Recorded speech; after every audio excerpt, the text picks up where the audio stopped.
Ladies and gentlemen, welcome to Wednesday Night is Overbooked. Oh, what happened? Yes. And we're only slightly late and gay because, of course, the black guy's not here. Why would you blame me? Look, blame Ego. We have no representation. Okay. Wait, where's Ego? Is he here? No, he's not. But that being said, JV is here, as always. We appreciate it. Yes. Hashtag justice for EO. EO has been booked so badly of late. It is getting ridiculous. And, oh, dear God, the new faction name they announced on Monday. We can discuss this in a bit. Hashtag justice for EO. We'll get there. And introducing, of course, the sheriff of Dudleyville. Oh, wow. Well, hey, guys. okay. Yeah, that actually, the Dudleys are my two favorite factions of all time. So there you go. Okay. I do feel bad for all of the women in WWE's women's division except for basically Rhea, Liv, and Nia and Tiffany Stratton. It's like that's basically it. Yeah. The rest of them like swimming in that like secondary drainage pond you have in the back of your farm. Yeah, where all the runoff water goes. It's like okay, he just commented that his StreamYard is being a little testy right now, but Ego's on his way. Yeah. So I guess we could start there. I guess some of the booking that I have been fairly complimentary of Paul back on with some of his storylines. The women, though, not so much. Not so much. I have one more comment from SummerSlam I forgot to mention last week. So, and this is probably an accident, and Michael Cole brought it up during the event, that the only person who has beaten Rhea Ripley in the last 2.5 years in an on-screen match is Liv Morgan twice. Isn't Liv Morgan? Yep. Now, so going with the women, unless you're in the main event circle, which is a very small population on both shows, you're drowning in this mid-card or being put into trios competing for a tag team championship, which is meaningless. It only gets brought up when they have nothing else to do. Case in point, justice for EO here. I mean, Damage Control. Asuka is out for an indefinite amount of time. She had massive knee surgery. Dakota Budokai is out for 8 to 10 weeks with a torn meniscus again. So right now it's EO and Kairi Sane operating as the Sky Pirates, the tag team they were when they were in Stardom, and Damage Control really does not exist. So they're going up against these groups of 3, which we now know the new name of the Sonya Deville, Zoe Stark, Shayna Baszler faction, the Pure Fusion Collective, which sounds like some MGTOW Discord going to a Patreon. Hey, you want to be above the rest? Join the Pure Fusion Collective for only $6 a month. It is just it sounds like a Japanese restaurant, like a fusion restaurant. Hold on. That being said, welcome to the individual who's always on CP time, LeftEyeEgo. This was SY time. It was StreamYard time. I don't know what the hell has been happening with these new permissions and stuff. Come on, bro. Come on. You can never rename CP time. Let's go. No, StreamYard time. It's StreamYard time. It's StreamYard's fault. And Brad, shots fired. Shots fired, Brad. Wow. Ego's already. Yeah, Brad says Ego StreamYards is performing as well as Jake Cargill. Don't say it to my face. But all right. I'll let him have it. Which now that is going to be another trio faction, as Naomi is now jumping back into this, because in another dead end creative move, you've got the unholy union, Alba Fire and Isla Dawn teaming up with Blair Davenport. Well, Okay, there's a so- problem with that. There's a problem with that is once the unholy union drops the belts, which it's not a question of if, it's a question of when. Alba Fire and Isla Dawn are on the Raw roster. Blair Davenport is exclusively on SmackDown. This team goes nowhere. And I want to add something there, Joker.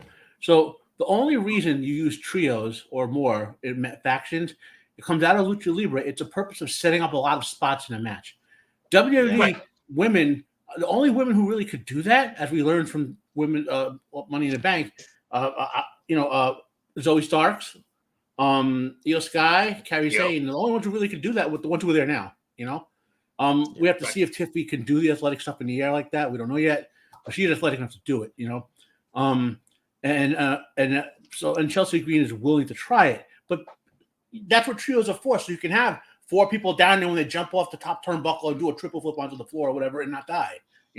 It's like so they don't wrestle with that style. So there's no point to trio. Just make them big, like 5 or 6 man mobs or something, and be done with it. Or put some mid-level titles in there so you can have some storylines around titles, or have actual, like, have you ever noticed the WWE? It's like unless you're one of the important storylines, every other storyline is the same storyline.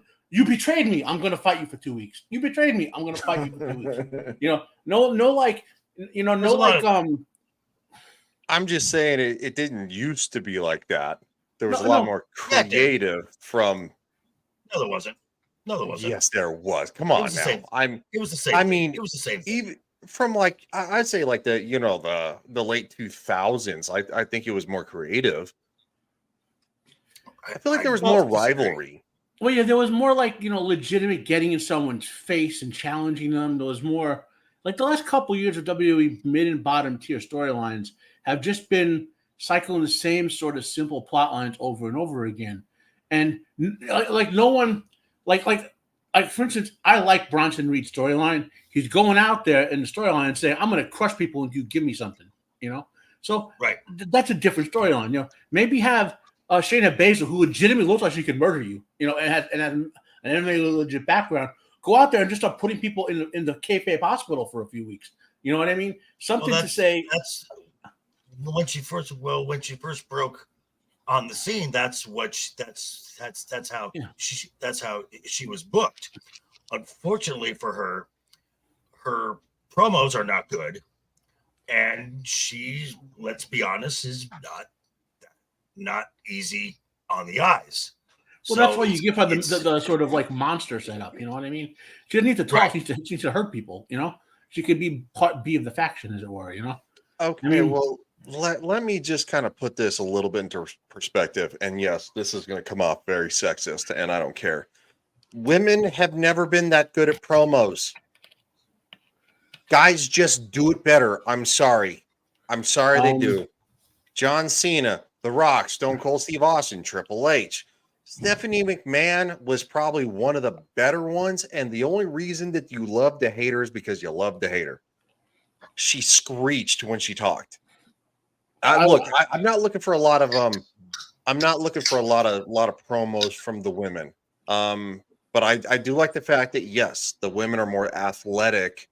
Starting with because late Trish Stratus. Well, I say peak Trish Stratus kind of like turned that over. Lita, of course, was one of the big icons to kind of do that. And we got a lot of big names. Yeah, Mickey James, like going incredible wrestling that you love to watch. Beth Phoenix, a powerhouse. There'd be no Jade Cargill without Beth Phoenix, but Beth could actually wrestle. Correct. Sorry, Eagle. My bad, dude. That was not a shot at you. You're not sorry. Not a shot. I'm catching straight as I got in. It's fair. You're not. That was actually not a shot at you. Gail Kim. All right. Gail Kim was very good. And what's her face? Victoria when she was healthy. Yep. I don't remember how WWE named it. Awesome Kong. Probably the best female wrestler of the past 25 years. Yeah. Well, I am considered a conservative male, so yes, women should be seen and not heard. That's the way I treat my my better half, and the way that we'll have children. Woman, shut up.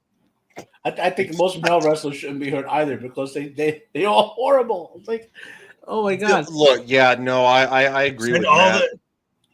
Send all of the hate that way. No, dude. Yeah, absolutely. I mean, in the 80s, there's a reason that Bobby the Brain Heenan and Freddie Blassie and Mr. Fuji each had like 15 guys they would come out with because those 15 guys just couldn't do promos, you know? No, exactly. I was watching, I was watching, God, I was going through old, I was watching old Rumbles, and I was in the second Royal Rumble, which there was a moment where I'm like, oh boy, you had Shawn Michaels coming in there. At one point, Shawn Michaels was in the Rumble with Ron Bass, Kurt Hennig, and Andre the Giant at the same time. Yeah. Holy shitballs. And then out comes someone like Dino Bravo, which talk about a guy who couldn't do a promo to save his life. Dear God. Okay, so this is the peek behind the curtain. You know, when I was at FCW transferring to NXT, it was literally on that borderline. They made you practice promos. Like that was what you had to do. And then of course they critiqued them. It's not like they said, oh, that was a piece of shit. What the fuck are you doing? Like it wasn't like that. They're like going, hey, I like this. And then they would actually put two people together and try to do like a promo battle. So, and then JV, go ahead. That's all I wanted to say. Were you doing, was that when, were you getting, were you in the, in with the, what's his name? When Dusty Rhodes was doing the promo classes? That was okay. So the people doing it was Steve Kern, Norman Smiley, what's his Bill DeMott, which I know he's an ass, but he's pretty good at he was pretty good at breaking down matches where you might have made a mistake. Yes, so this was kind of like that transition before the Performance Center, and I mean I crossed paths with Paige, Summer Rae. Seth Rollins, all these people, and I feel like they were making them work harder, and I think that's one of the reasons that Seth Rollins is very he's very good at being a little bit of I wear my wife's clothes, but at the same time though he makes it very solid. Well, I mean, look, he does. At the same time, he really knows how to sling it back, and I think that was kind of like that old school wrestling style. That a promo is huge. You have to talk to the audience. You have to be able to whip the audience into a frenzy. If you want to go out there and say, you know what, Cleveland sucks, go on that basis. You know how you whip them into a frenzy? You go out there first, and you praise them a little bit, just a smidgen, and then you just rip the rug out, and they'll hate you. And there's watch AEW. MJF is a master at that. He goes out there and he'll go, "Oh, hey, this is New York, the biggest city in America, and the biggest stinking city in He'll just flow right into it. You know who I think. Real quick, JV. You know who I think is the best? Logan Paul, because he's used to the internet. Logan Paul's great. You know who I think is. Yeah. You know who I think is kind of rusty on that. I think it's LA Knight. It's too much catchphrase and not enough expanding on building on that. It's just I'm going to say this to you, and then I'm going to say catchphrase. And I know that The Rock has been criticized for that, but the Rock, as he grew, he got better with it. Just more catchphrases. The more catchphrases. Well, I mean, because the audience made them catchphrases, not him. So the character he's playing as LA Knight now is very Mhm. gimmicky, verbally gimmicky. So it wasn't his character that he played for 15 years or whatever. He talked differently. Now he's talking in the LA Knight character all the time. So that's what he's saying when he's dropping the catchphrases and all that. So maybe he's not comfortable with that, even though he's gotten him over. But maybe he has to now evolve a bit back to a little bit of the older character to just sort of vary it a little bit or something. I don't know. I'm going to use this as an example from The Rock, who again, LA Knight is compared to. What in the blue hell is wrong with you? Where the did that ever come from? That was not a catchphrase, but it became a catchphrase because the audience loved it. Yeah. He said it to somebody. He said it to, I know who he said it to, but he said it to a wrestler, and he's, what in the blue hell is wrong with you? And it just sold. Yeah. It just sold. Okay. My problem with LA Knight is that he says something and he like makes his point and he goes, yeah. It's like, Yeah. I don't need 87 yeahs and a fuck, it's like if The Rock said, if you smell every 5 seconds. Well, you know what they're all trying to do with and all that? They're trying to make their own what or you suck, basically. Earworm. Yeah. And no, that was natural because Daniel Bryan was yes. Yeah. And then it was like, it was like, no. And And then it became yes again. Yeah. So I feel like the natural flow of wrestling is lacking, and I'm not saying I blame any of the talents or any of the management that's currently there. I think it's previous speed bumps that they're trying to get over. Yeah, that could be true. Right. I'll show. Y'all go. And this is, well, I was going to say, I would like to see less. Sorry, Joker, you go. Okay. I was just going to say that what the WWE has been doing, especially for folks with English is not their first language, or folks who are genuinely not very good at putting a live mic in front of them, is they're doing these interview segments with Jackie with Jackie Edmond, and they're doing these vignettes like with Io Sky, which have been very good and very effective. Mm-hmm. Yeah, that's what I was going to say. Something like that. Yeah, definitely. Yeah, like Jackie just had one on Monday with Pete Dunne, which most folks don't know who Pete Dunne is. They would know him as Butch from the from Sheamus and Ridge Holland. But you got to know a little bit of who Pete Dunne is and what his character is and why he's upset with Sheamus and why his character is starting this feud now with Sheamus. And so it's getting a lot more personal. And again, with especially the Japanese and Andrade as well, because for some reason Andrade has been in the US for over 20 years, and his English is bad. It's still bad. So yeah, I would like to see Squid Game Acolyte 0.1. Like, dude learned English before the Acolyte. Like, come on, man. Oh man. But these now vignettes have been very effective as a promo substitute. I like that. Yeah. For example, like when they had, I mean, like Rhea can't really talk to the camera. Well, she was okay, but whatever. But then when they started chasing around the arena, that was good storytelling, So like, dude, with these other people, like let's say you have Kairi Sane and this guy going to, I don't know, Walmart or something, and the Pure Fusion Collective jumps them in Walmart. Like, remember Booker T and Stone Cold's fight in a supermarket? Yes. I'm trying not to, but thank you.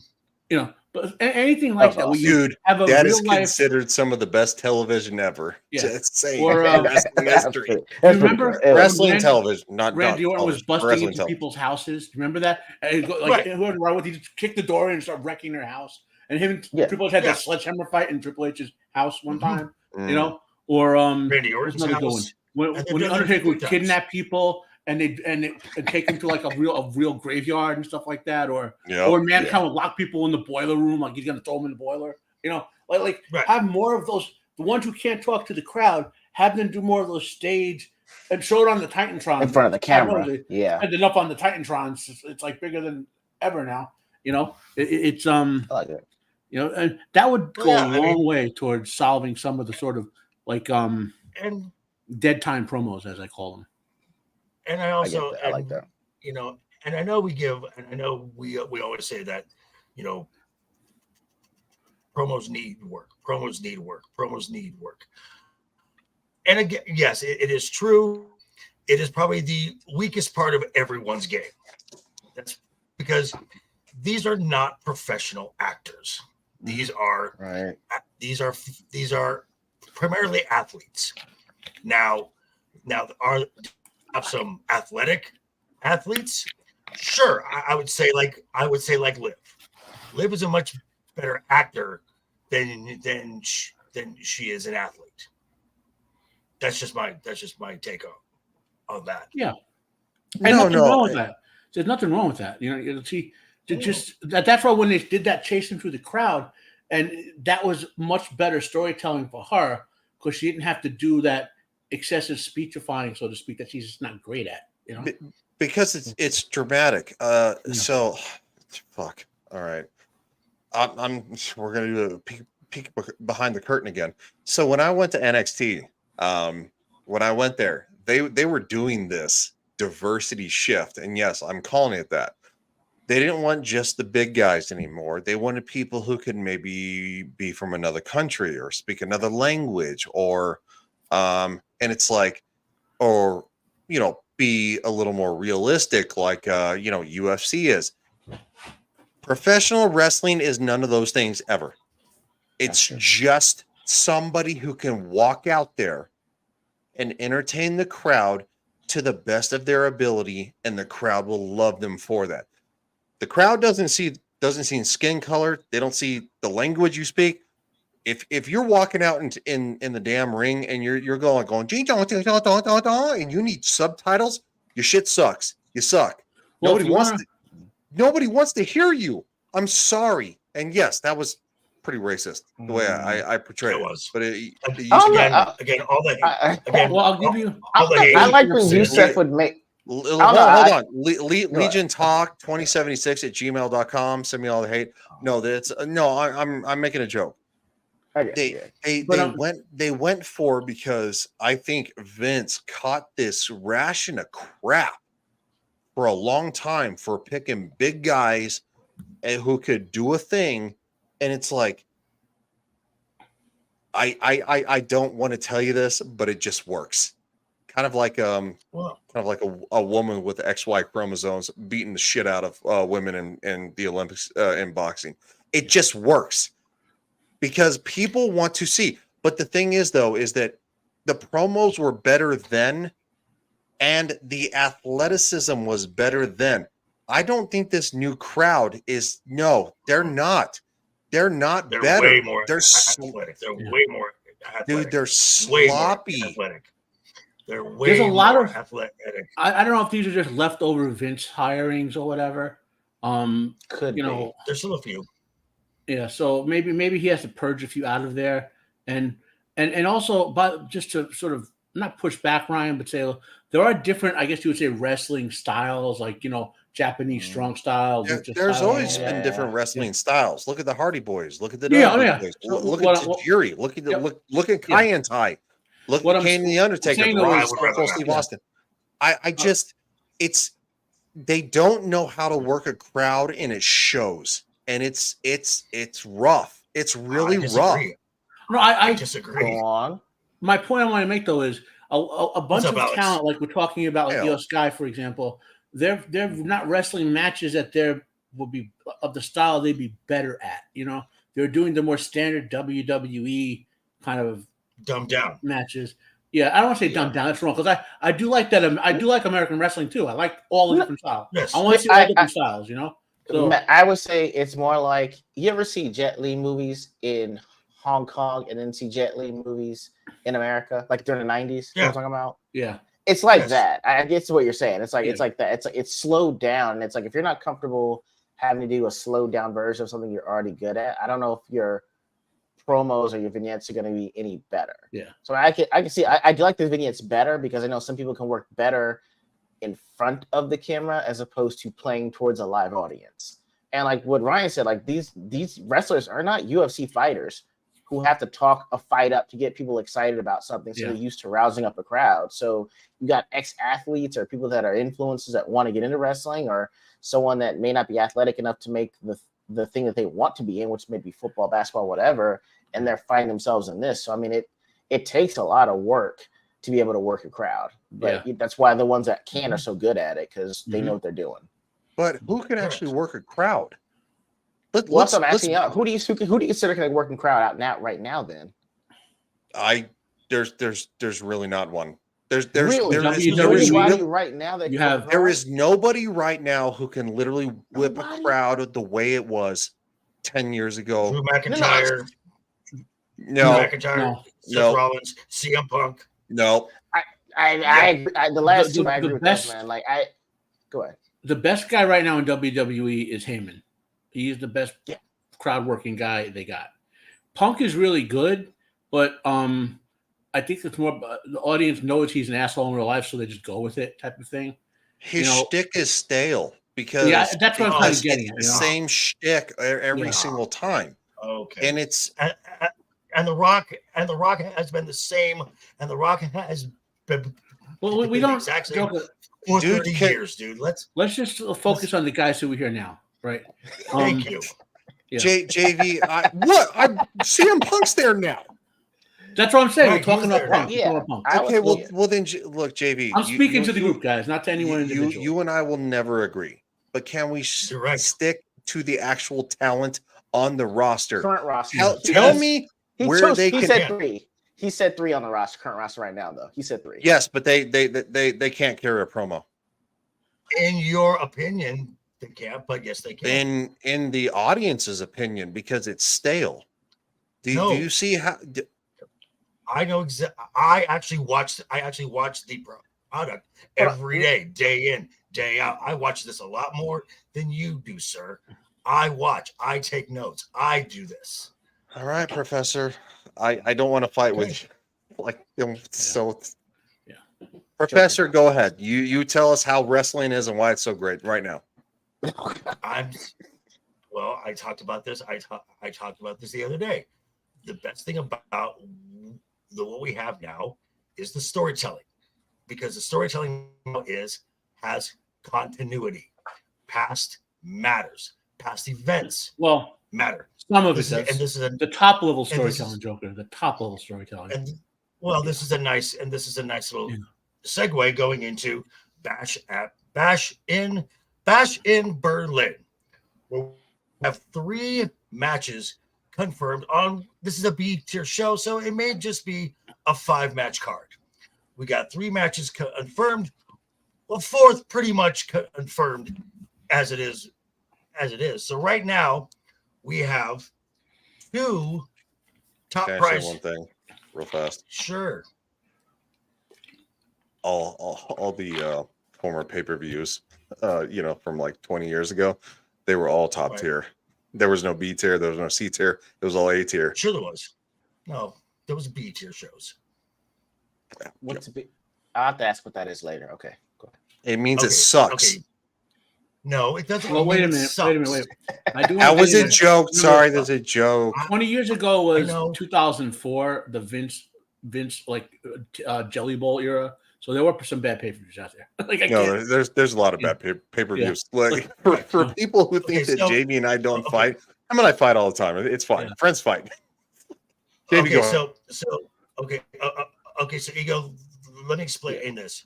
Your A tier shows is Mania, SummerSlam. Okay.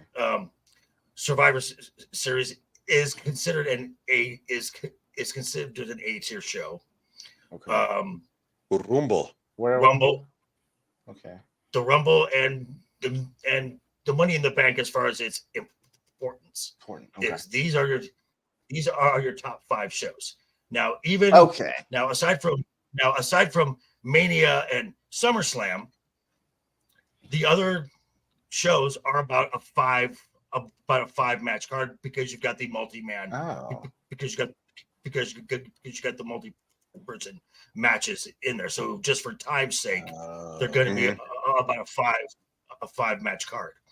Anything else? So like the Backlash is a B tier show. Elimination Chamber is a B tier show. Clash at the Castle. Hey, Scream Queen. Hello, my dear. How about saying, my hey, dear Puddin'. Pudding. Hi, Sweetums. How are you? So anything that is not those top 5 shows is considered a B tier show. And are they usually 5 match cards as well? Yes. Or just whatever? Yes. Okay. Gotcha. So 5 real matches, maybe a pre-show match. Okay. So the reason that like Rumble is so small is because the Royal Rumble takes up, especially now that they've added the women's Rumble. You're That's talking about 2 hours right there. Yeah, you're talking about, so maybe the women's Rumble takes 48 minutes. The men's Rumble could take, maybe a little bit of a shade.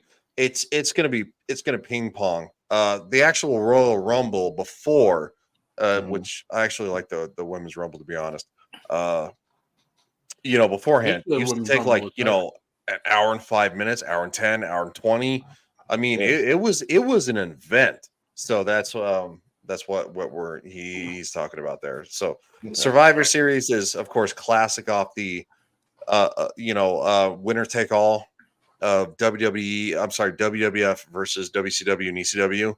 So that's why they have the kind of the classic war between the brands every winner take all. Okay, well, now they have what's called the War Games match. So that's not the same. Okay. That's when they have the multi. Match. Well, that's a WCW match basically. War Games. And if you want to watch some really good WCW/NWA wrestling, go find the War Games matches from the 80s. There's one I remember where Sting was swinging around on a rope, knocking people over, and he knocked Ric Flair between the cages, and Ric Flair got stuck in between the cages for the rest of the match. It was a good match. Oh, I have seen that. Okay, yeah. Holy cow. So yes. So the War Games match is 2 rings side by side and a steel cage around it. The teams are in pods, and they let one and they start with 2, and then about I think it's a 3-minute interval, and then another one person from one team jumps in, makes it a 2-on-1 and a 2-on-2, and then once the final person is in, then once the final member is in the cage, War Games actually officially starts. So for this entire time, they're just beating the snot out of each other. Wow. So, and when the final person enters the cage, War Games begins. It's a race to a pinfall. Oh, it's a race. Okay, that sounds cool. All right. Yeah, I like that concept. That's pretty cool. Okay. Yeah, all right. They can be a lot of fun. And this year's Survivor Series, expect Bloodline versus Bloodline War Games match. Yeah. Like AEW just did their Blood and Guts match, which was 2 weeks ago now, which was basically a double Hell in a Cell War Games match. Okay. Yeah. All right. It was great, by the way, if you haven't watched it. So. Okay. So the first match, this is already confirmed, and this got confirmed on Monday, not this past week, the week before. Gunther versus Randy Orton for the World Heavyweight Championship. This is the rematch from King of the Ring, where after the match, Paul Levesque said, "Hey, I saw it. I want to we're going to have a rematch. I don't know when, I don't know where, but as far as this match goes, the ref's decision is final. Gunther is king of the ring and gets the championship spot." So Gunther, this tells you already, Gunther was already slotted to win King of the Ring. Yep. So this match is so now this is a good little story because now Gunther wins a title and Randy just kind of calls his shot and says, "Hey, you owe me a rematch, pal. Remember King of the Ring?" And Gunther, being he's not a typical heel. He's more of like he's more like a final heel. Right. He's kind of like a final boss in a Bond film. He's very proper. He's very polite. He's very distinguished. He's just better than you are, and he's going to let you know it. Now, he was kind of the origins of Hunter Hearst Helmsley. I was gonna say that. Papa. Kind of. Or Lord William Regal. Yes, now, that one's better. William Regal. Yeah. William Regal. And now this past the Monday, Randy and Gunther were in the ring, and Randy made good on his word. Because in the previous week, when Gunther says, I don't need something to come out of nowhere for, to beat you. And Randy said off mic, it's not going to come from out of nowhere. I want you to see it. So this past the Monday, Gunther, Randy are talking, Drew's music hits. Gunther turns around to look down toward the stage. Randy turns him around so he sees it coming and hits him with an RKO. Nice touch. He saw it coming. Nice touch. And then go on. Well, I was going to say, I didn't like that because, quite frankly, this needs to be a clean win, or Gunther looks like a dick. Oh, it's going to be a clean win. This will be a clean win. Orton has basically said he wants to put guys over. He's feeling the end of his career. He wants to put guys over. He said that. Oh no, really? and I figured he would. It's one of those things that if you want to sell a villain or you want to sell a heel or a face, you have to eventually give them a clean win where everybody goes, God damn it, I can't argue with that. Well, and that's the thing about Gunther. He doesn't cheat. So this will be a clean win, and it's a great first win to defend his title against someone with the prestige of a Randy Orton. And now the second match, this Cody Rhodes Kevin Owens match, also bleeds into this as well. Okay. So Cody is offered Kevin Owens a championship, a title shot as a thank you for weeks of helping him and having his back. Now, Kevin Owens is like, I don't deserve a title shot. I've been losing matches like crazy, so I don't deserve it. He's a fat lump and he's gay. Stop. What? He's not. He sucks. Kevin Owens is Kevin awesome. Owens is one of the. I love Kevin Owens, man. Kevin Owens is one of the best professional wrestlers. Stop it. Yeah, he's very good, man. I like him. I have followed Kevin Owens and Sami Zayn since they were Kevin Steen and El Generico in 2002. Wait, what was the name? He was Kevin Steen, and it was Kevin Owens, and El Generico was Sami Zayn. He was a luchador. Yeah, sure. That's what they were doing with the luchadors.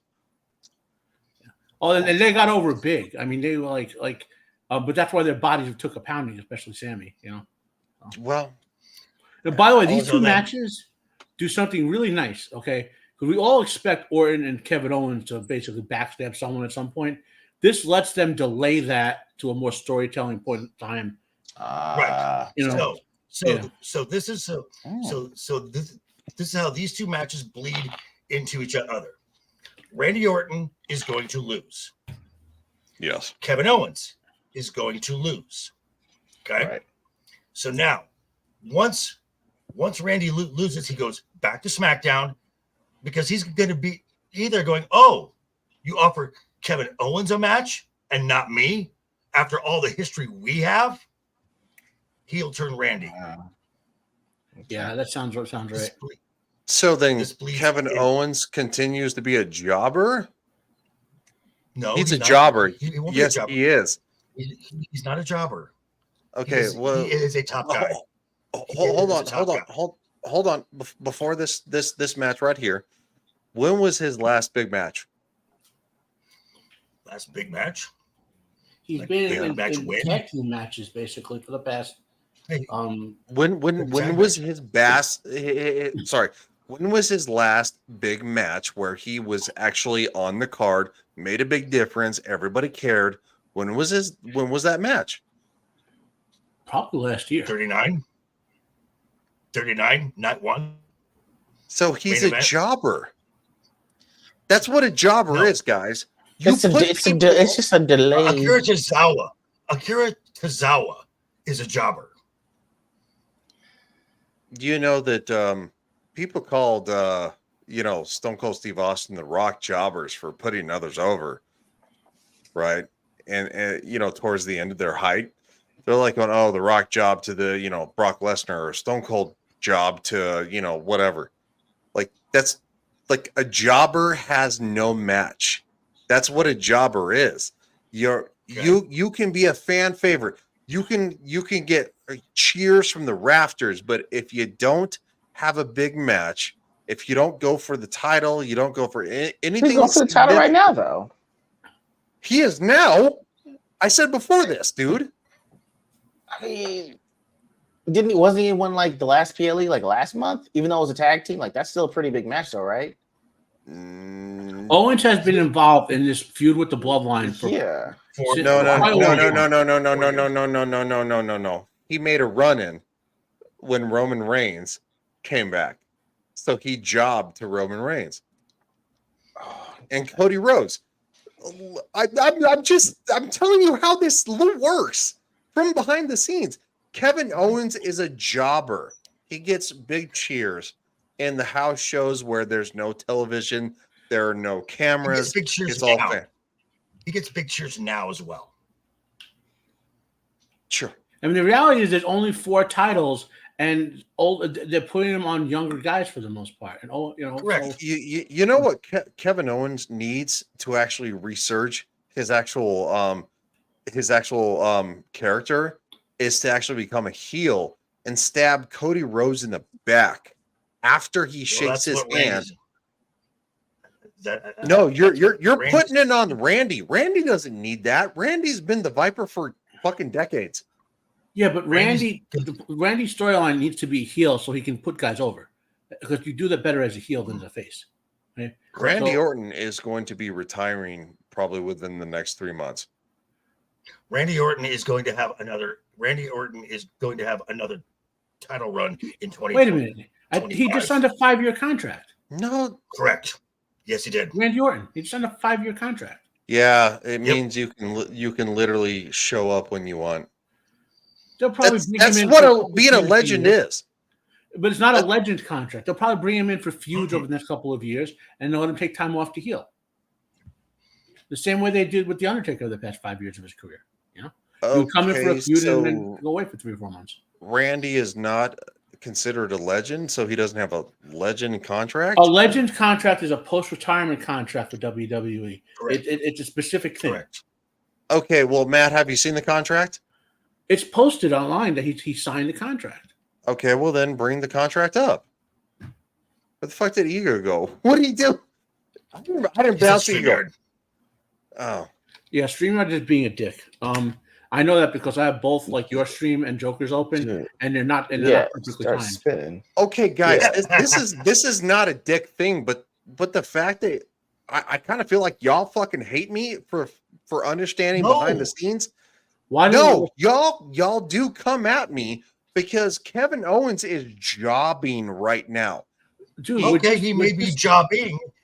He may be jobbing, but he's not a jobber. We're just guys giving it to each other. I'm Sicilian. If I hate you, I'll pull out a knife and try to kill you. It's no like, yeah. Yeah. Yeah, okay. I have the article. Okay, here we go. Yeah. Where's Gotta find the right StreamYards window now. Give me a second, guys. All right. Present. Share screen. Randy Orton. Here we go. Come up.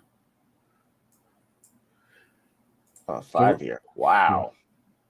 Mm-hmm. So 14 have re-signed WWE. Interview with Vince Beltran of Marca. Rainer confirmed he had re-signed with the company. He also said it was a 5-year extension.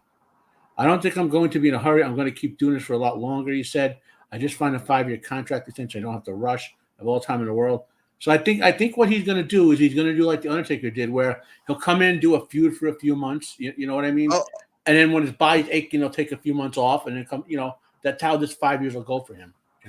Okay, that's how old is he right now? My bad. How old? Wait, whoa. Considering the fact that I'm the one who's on fire again, where does it say that he's going to be doing X amount of matches, and he's like going, oh well, I extended my contract, and I think it's the right thing to do, and so basically, and then Matt just said, I think he's going to be doing the Undertaker. Is that not a legend contract? No, a legend contract is a post-retirement contract for your merchandising, for your appearances at like all the signings and stuff. Dude, you are mixing like a legacy fucking words. No, WWE Legends contract are the post-retirement contracts are a thing. That is a thing. It is a post-retirement contract for appearances, signings, pressers. No. Okay, fine. How many matches is he going to do in 2025? Randy Orton? We won't know until we get there. It's going to depend on his health. Oh, so we don't know. He can pick whatever matches he wants. He just got back from a back injury. Yeah, though. It's going to depend on his health. Dude, you guys are killing me with this crap. This flip-flopping crap. He's having health problems. I know he's having health problems. So it makes sense. He signed a 5-year deal. He'll have a limit instead of wrestling 300 appearances a year or whatever, all the house shows and all that. He'll just come in for big time feuds on TV, and then when his body gets achy, he'll take a few more months off. That's what Undertaker did in his last contract. That's I have no issue with that. For the record, why? Wait, why? Why do you have a beef with that though? I don't have an issue with that. Yeah, he had no problem. Oh, you say you don't. Oh, you say you don't have an issue with that. Okay, all right. Yeah. All right. So then why the fuck do you guys have a problem with me saying that Cody Rhodes versus Kevin Owens? Kevin Owens is jobbing for Cody Rhodes. You said he's a jobber. That's what if you said he was a jobbing match, well, that's fine. You say you call him a jobber. He's putting him over, but a jobber is someone who loses a 5-minute squash match all the time. Yeah, the Brooklyn Brawler. That's a job. Yeah, the Brooklyn Brawler. You guys moved the goalpost so much on this one. I just can't. I'm not going to fucking debate three of you fuckers. This is bullshit. This crap. You know what? Fine. This is the best question. Tell me why Kevin Owens is not a jobber. In general? Because he is a top guy. He gets top billed. He draws money. He draws a lot of money. And he draws money. Exactly. It's great on the mic. He can do a promo. Y'all three are answering again against one person.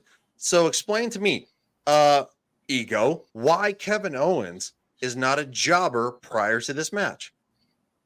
Because he's actually done pretty well before this. If you want to say this is a jobbing match, that's fine. But you call him a jobber in general. He's not a jobber in general. Like, he's not just put out to put someone over every time. He's involved at least in the story, plays a part in the story. What matches has he done? Has he done so well in the past? Was he just not in a match like the last PLE? No, he was not. That's all I'm saying. Not in a match there. The tag team match. That was at Money in the Bank. 2 months. I'll say at least he's been in those two. That's fine. That's what I'm saying. No, go ahead. Go ahead. No. Matt. How did that Money in the Bank match work? Kevin Owens has literally been tied up in the bloodline feud since 2021 or 2022. Almost all of his matches have been related to the feud with the bloodline. So his whole entire feud is entangled with the bloodline. So if the bloodline went away, there'd be no Kevin Owens. No, he'd have like you said, 2021. It's 2024. That's literally 3 years. He's been feuding with them for 4 years, 3 years. All of his storylines have been tied up with feuding with Roman, feuding with Jay, feuding with tag against Solo, Jimmy. Yeah. When Solo came around, he had matches with Solo. Like they've had for whatever reason. Now Jacob. Yeah, they've had him tied up in that storyline. I mean, before that, he was. He was a U.S. champion in like 2018, 2019, sometime in there. Jesus Christ, fucking 7 years ago. Well, I will say if you could probably hold on. Do you guys see what I'm doing here with this crap? What are you doing? It's stale. Kevin Owens is stale. Nobody cares. Nobody wants to see Cody Rhodes versus Kevin Owens. That's why it draws the money. Sure. Okay. All right. Y'all believe what you want. I'm just saying, I'm putting my opinion out, and the three of you are having a real fucking hard time defending this. It's Kevin Owens. Okay, so if you're going to take Kevin Owens and put somebody else in, we're just stating our opinions, and the audience can decide. Wait, it's Kevin Owens? Why? Because it's Kevin Owens? What does that mean? It's Kevin Owens because he's Kevin Owens. You're stating your you're stating your opinion. It's not a fact. The three of us disagree with your opinion. Yes. Okay. And I asked why you guys believe that, and you guys are having a hard time articulating. I'm having a hard time. I'm not. This match is. I might be having a little bit. Nobody cares. No, we're just saying that you're okay. If you said he's a jobber, that's what you have beef with. Yeah. If you're saying if it might be a jobbing match, that's fine. But at least he's been in some form of feud for the last 4 years. And the case it probably made that if Kevin Owens wasn't there, it'd be harder to have someone tied up in a bloodline feud this long that isn't Cody Rhodes. You know, I could pick somebody better for this match right now. Go ahead. Who would you put up there then? Braun Breaker. They won't put him in this match because they're not going to give him the title. And so that means he's going to lose it. So there's no way they put him in this match. Oh no! Like somebody who's explosive, who would put Cody Rhodes on his heels and give a great match. But it would break all of Braun's momentum he had. No, it's not going to break his momentum. It would absolutely break his momentum. You think that Brock Lesnar won out of nowhere? No, he didn't. Okay, he beat Hulk Hogan. Braun Breaker is going to have a match at Bash in Berlin. He's going to have a match. Who do you think? For the Intercontinental Championship. And if I have the pen, the way I am seeing it, it's going to be a triple threat with Ludwig Kaiser and Ilya Dragunov because it's in Germany. Alex, I don't care. You can disagree with me. Oh my God, man, I can't. Like, what are you, 12-year-old girl? Okay, so because the show is going to be in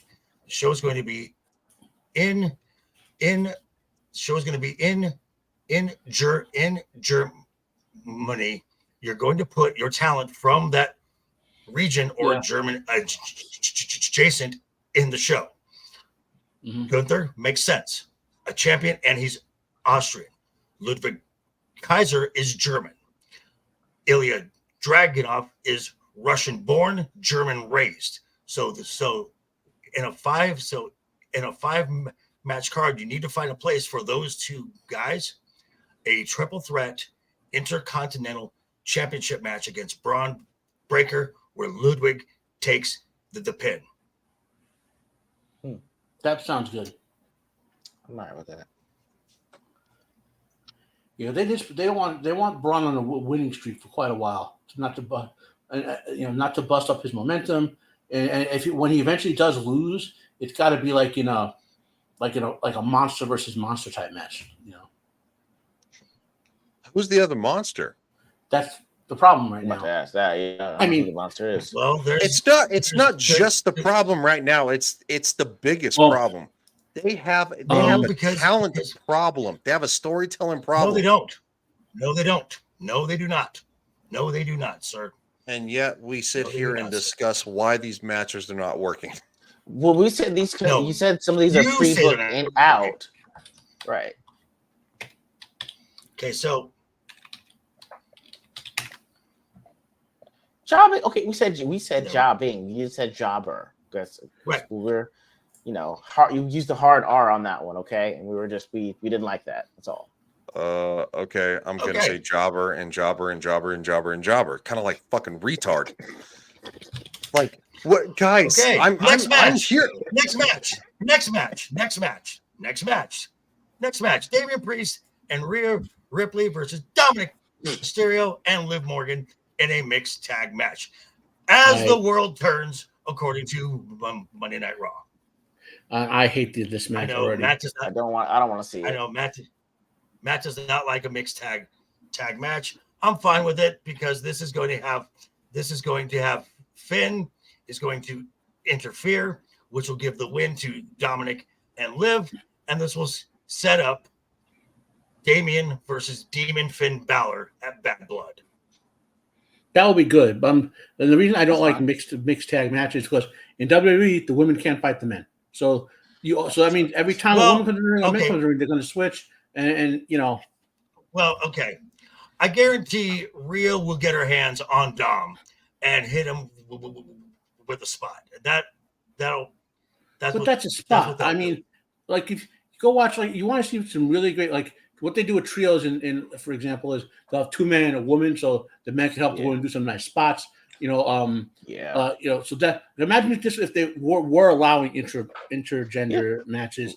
You had Damian, Rhea, and another dude against Dominic, Liv, and say Balor, and they could help Rhea do some nice spots and Liv do some nice spots. Yeah. And then like obviously you're not going to see Liv go against Priest because that'd be stupid. But against a shorter guy, she can say grapple against his strength. And if you watch the lucha matches, Underground, they did a great job. Or or like lucha style matches or Japanese matches where the women wrestle the men, they know how to play it off to look pretty good. Like they don't have a 7-foot tall dude just squashing all the women or whatever, which Vince would love. That was a classic Vince match. Have like Kane come out and chokes on all the women. It's like he'd like that. Okay, the United States Championship match, LA Knight against Santos Escobar. That is not happening at this event. I don't see it happening. I do see Braun. I do not see Sheamus, and I see Kaiser. I don't see Sheamus. I see Ilya. There because of all the backstage segments that Sammy has been having with Ilya, saying that he's going to be that he will be a great champion on day, so on and so forth. The only other match that for Braun, we were told who could be the monster that beats Braun Breaker. They're building up the other Braun as a monster. With Bronson Reed. Yeah, and that's a heel on heel match. That's a heel on heel match, though. We're talking 6 months down the line, so maybe one could face turn. What I'm saying is, I mean, if they're effectively beginning to build up Bronson Reed as a monster. Who I almost get reminded of Big Van Vader now when I see Bronson Reed do some of the stuff he's doing. The way Vader would hit like six Vader bombs on the dude at the end of the match, and so if they build him up right, that's building another monster. So I'm not saying it has to be him, but the idea is they got to build up another monster. Or who's the NXT American champion? He's a big guy. Obafemi. Yeah, he's a big bruiser guy. That's ridiculous. So he and he's got to come up probably in the next year or so. Easily. Although the change, which we didn't talk about this, NXT is going to be its own on CW, which is like broadcast television now. Correct. So October. Yeah, they might not be bringing guys up as much. Triple H might be finally getting his wish of making its own third brand, the way he's pushing it now. So, I mean, you're not going to want to drain talent out of it. It's getting good TV ratings. You're not going to drain talent out of it the way you would have, with all of them going on to the broadcast of what SmackDown's on Fox, right? Fox and USA. So, yeah. Right, and this bloodline match here, I believe this will be on a Friday on the front of the SmackDown prior to the event. I do not see a tag team match. I do not see a tag team match happening at the pay-per-view premium live event, whatever you want to call it. The only other match I see happening, Punk versus Drew Part 2, in some version of a strap match, based on what happened on Raw.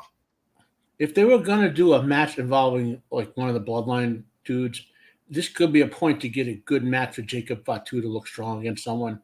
Like have him, I don't know who you pick to fight him, but like because they're building him nice, and now I want to see him win a couple of matches solid now, So because solo matches, so a couple solid solo matches, yeah. And that, by the way, if you didn't read that, the reason he had that fake injury, it's mild injury, well, they didn't want him confronting Roman yet at that point. And someone said they wanted someone else to come out and run out to fight him, but they had no one else, so they did the injury angle to keep him from Roman. Correct. All right, it is time for the top 5. One thing first. I don't know if it happened after our last show, but Kevin Sullivan passed away. Yes. So that, and now there was a rumor that just popped up today, so you got to keep your eyes out, whether you think like him or not. Rumors that Linda has begun to leak that Vince's health is declining. So, yeah. Hey, just quick. I don't know if anyone knows this, but quick question: is Pentagon Jr. joining the WWE? Is just something quick? I was just here's what's up with that. I just wanted to. The Lucha Brothers have been wherever they're going to wind up. They're signing like a team contract. Okay, and right now they're playing off WWE against AEW against New Japan because those are the 3 places they would sign to try to get the most money. Okay. I was going to say if they're go on. Well, I've also heard this because Penta on his social media has been saying my present is AEW. My present is AEW because hoping that AEW, because if they do get word that they are talking to another promotion, that AEW will tack on the injury time to their contract and just hold them there and not use them. Golden handcuffs. Gotcha. Okay. I was gonna say if there was anyone that I could think in my mind that would probably go a beast that could take out Braun Breaker or to go toe to toe, I would have said Pentagon Jr., especially with the mind games that he could play with them. That's the only thing I could think of. That's why I asked. We'll see. All right, top 5. Here we go. This is a good night for Ego. He has a chance to make up some ground. Thank you, guys. Ego, I'm trying to inspire you with my background image. Fight, Ego. Fight. I appreciate it. I appreciate it. I'll fight like hell. All right. We are doing top 5 WWE returns. So get your number 5 in.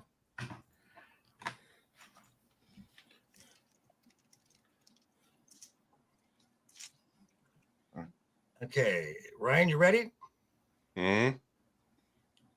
Ego, are you ready? Use words. Good to go. I'm using words. Right. I'm ready to go. 3, 2, 1, reveal.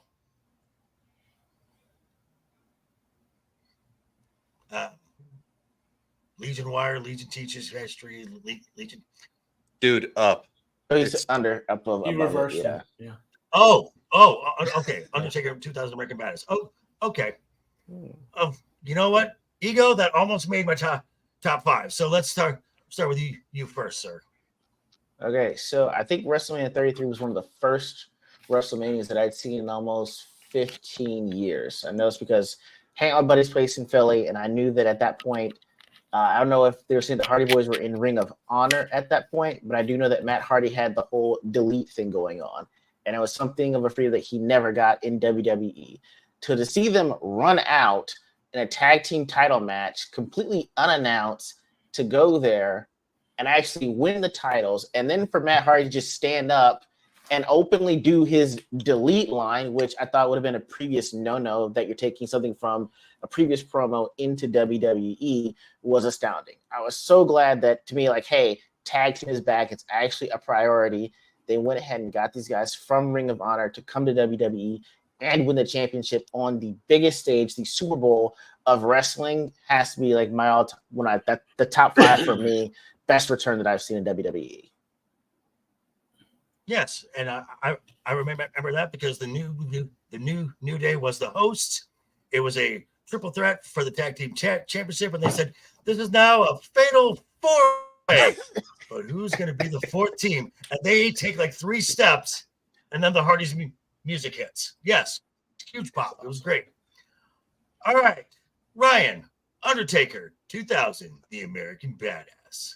I mean, would you like to actually highlight what Brad wants? Just real quick. Okay. I mean, we gotta he's not here. We gotta highlight it. So number 5, Stone Cold Backlash 2000. I know some will say this may be low. All right. So Undertaker 2000 American Badass.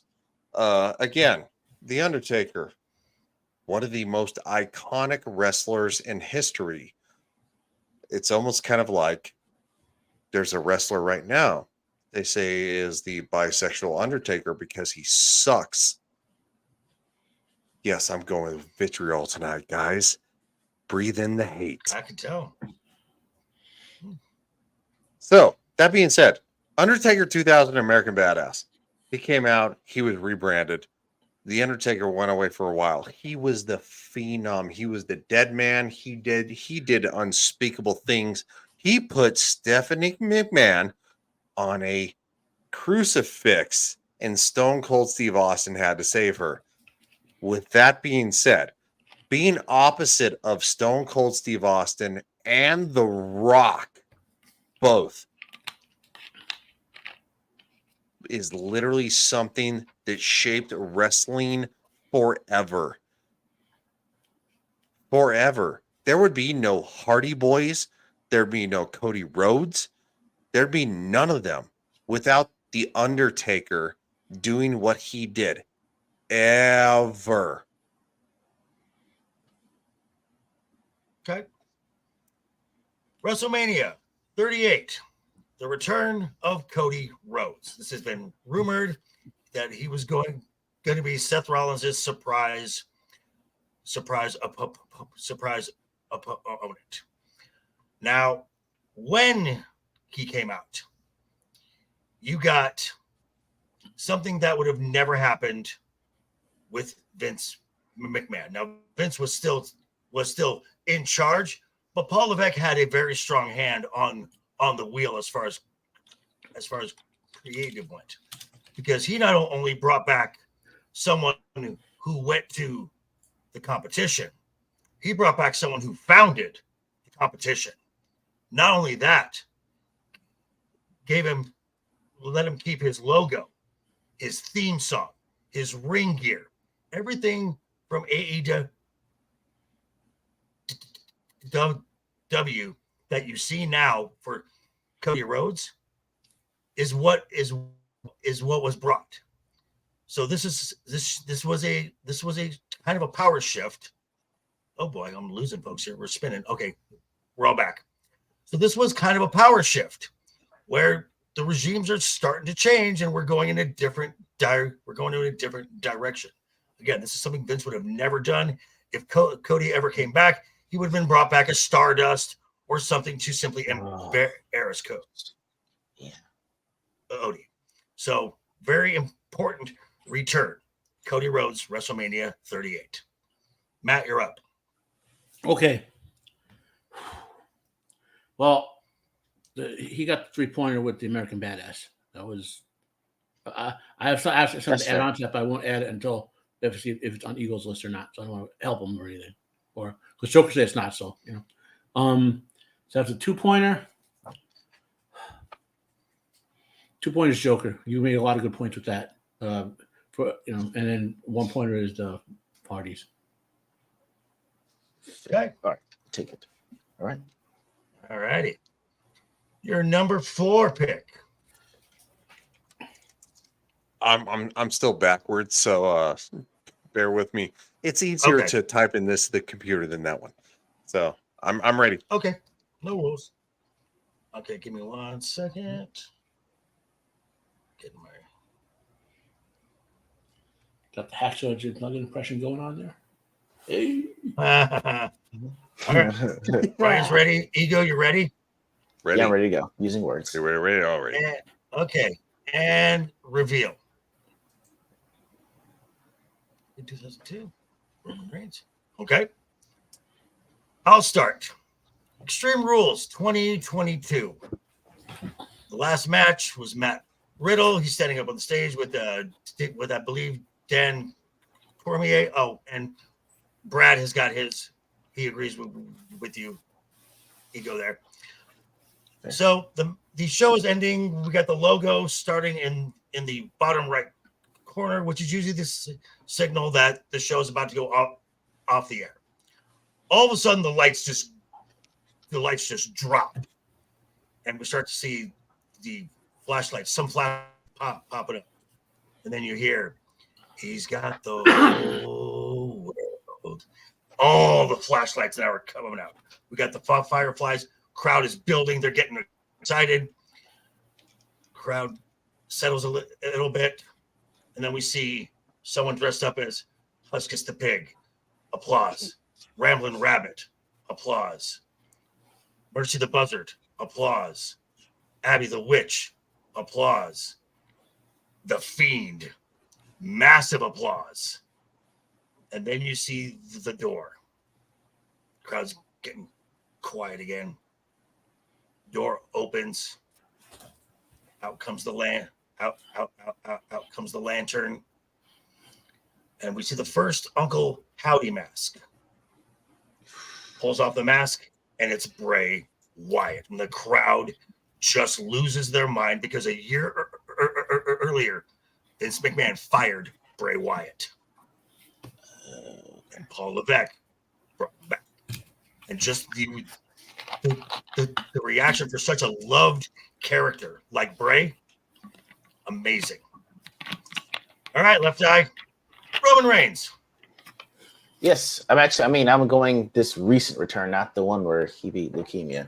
I'm actually going to go with this one just because I kind of felt that even though they had great storylines and things were going well, I felt it was still kind of in a doldrums, and we're trying to get things ready to go for the Bloodline and Cody Rhodes to get back on track. But to do that, we are going to need Roman Reigns. The fact that I went from seeing this guy being booed for doing a great job, who was not great as a world title champion, to be coming back as a heel, then to lose at WrestleMania and go silent, and then people clamor for his return as a face, and to see that actually happen at this last PLE, I've said that Reigns to me has gone full circle in his return, and even though you guys might probably have it higher, I've got it 4 as my top 5 WWE returns. Because now for me, we can actually get the show on the road. Okay. Ryan, the Hulkster. The Hulkster. Hollywood Hulk Hogan. The last time we saw him was in WCW, and it was an end to that. But Hulk Hogan came back, and look, this is going to be grumpy among a lot of us. Vince McMahon brought Hollywood Hulk Hogan and the NWO back, and it made such a massive impact. The Hulkster came back, and he faced off against The Rock and Stone Cold, the biggest icons of the Attitude Era. Ironically, bigger than Hulkster himself. But then we saw the turn. because it was the NWO, Scott Hall, Kevin Nash, and Hulk Hogan against The Rock and Stone Cold, and The Rock got crippled. I remember this as a fucking kid. The Rock got crippled. He got ran into an ambulance with a semi, and Stone Cold Steve Austin going, got why is everybody going off camera during this? Going, come on now. Allergies. Well, my bandwidth is getting a little wonky. I know. I'm joking. So that being said, this was post literally invasion. This was post WCW, ECW, and it was the NWO storyline. NWO invaded WWF. It was incredible. The Rock literally got taken out. Stone Cold got taken out. And then all of a sudden, at WrestleMania, The Rock and Stone Cold, they won. And it was the redemption of Hollywood Hulk Hogan to the Hulkster. Literally back to what he was. And he soared on SmackDown. It was a thing where you had The Rock and Hogan and Kane versus the NWO. And where Kane was well, let me tell you something, brothers. What you gonna do? And the Canaanites, it was a thing. It was hilarious. That was a good promo. It was an incredible promo. And Matt, you know what I'm talking about. Yeah. This was something. I watched it. The Rock was like, Canaanites? Yes. It was an incredible promo. And Hulk Hogan, the Hulkster, the man who sold the 80s, the golden era, was back. That's why I picked this. Okay. Matt, you're up. Okay.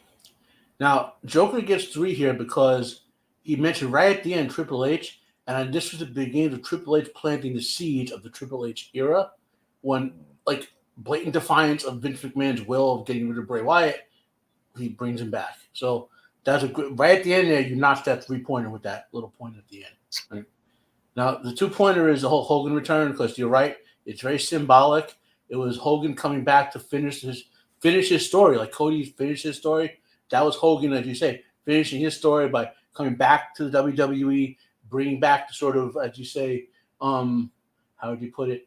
With the NWO and face turning and full circle, the full circle of face to the greatest heel turn of all time to coming back from that and successfully. Well, the NWO Hogan was the greatest heel turn of all time. No one's going to contest that. And you go, you had a real, you're really good with this one, but I don't think the story is done on this return yet. So we don't know how good it really is.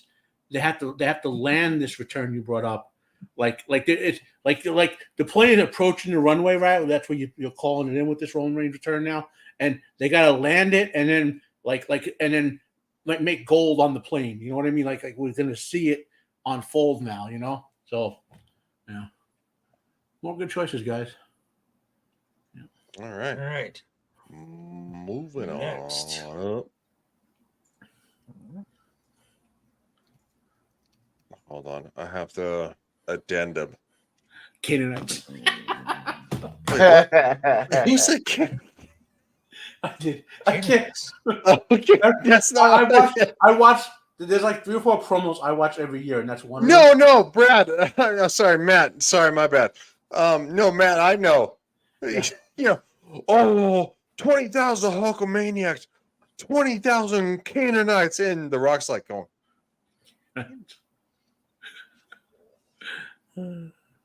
And he's like, what you gonna do when the Hulkster and the Rock and the Big Red Machine runs wild on you? Glenn Jacobs is cold. All right. Dude. Are we ready? I gotta hold on. Yeah. Damn it, JV. You spoil the fun all the time. I can't. How toward the